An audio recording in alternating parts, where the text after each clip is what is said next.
my name is David Applebaum. I'm an architect from Los Angeles, California, and I've designed mansions all over the world. This is the house that God would have built, if only he had the money. Kiket's now been home to 3 generations of Rockefellers. It's never been seen on TV, but we've been given exclusive access to film inside the house. There's nothing super flashy here, nothing glitzy, no grand ballrooms or dining hall to entertain hundreds of guests, nothing to show off how wealthy he really was. A simple home wrapped in a fancy box. As an architect, I understand how hard it is to incorporate conflicting ideas into one design. And rich clients are often very hard to please. Sometimes when you're an architect, you become your client's psychologist. You have to figure out who they are, understand what makes them tick to determine what will make them happy. And Rockefeller is an enigma. But the answer might be here, where Rockefeller was born. This dirt road, I don't know where it's going, but I can only imagine what it would have been like 100 years ago, 150 years ago. I must be getting close.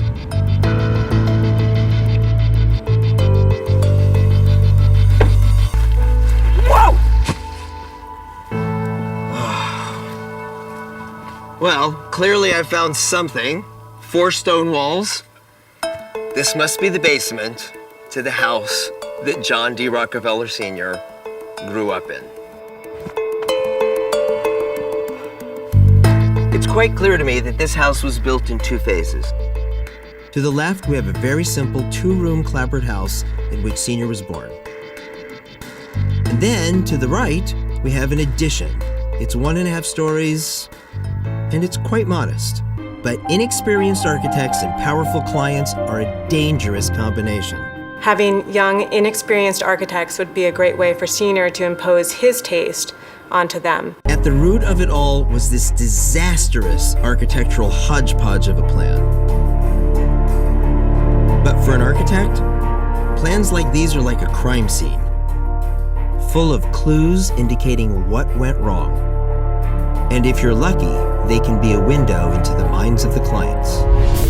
Off came the wooden veranda, the balcony, and the steeply pitched roof.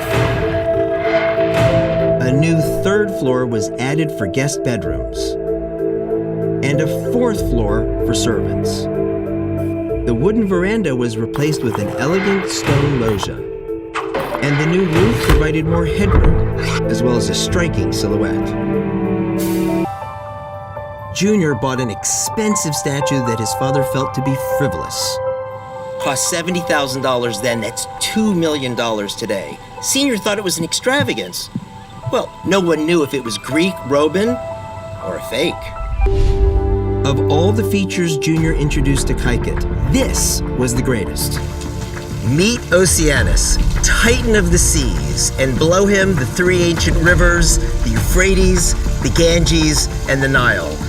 And a bowl for a fountain that is humongous. It's 25 feet in diameter, over 35 tons. For 5th generation Rockefeller, Mary Louise Pearson, the foundations underneath the Oceanus fountain were one of her favorite places to come as a child. So we're underneath the Oceanus fountain. This is sort of the foundation that holds that very large fountain.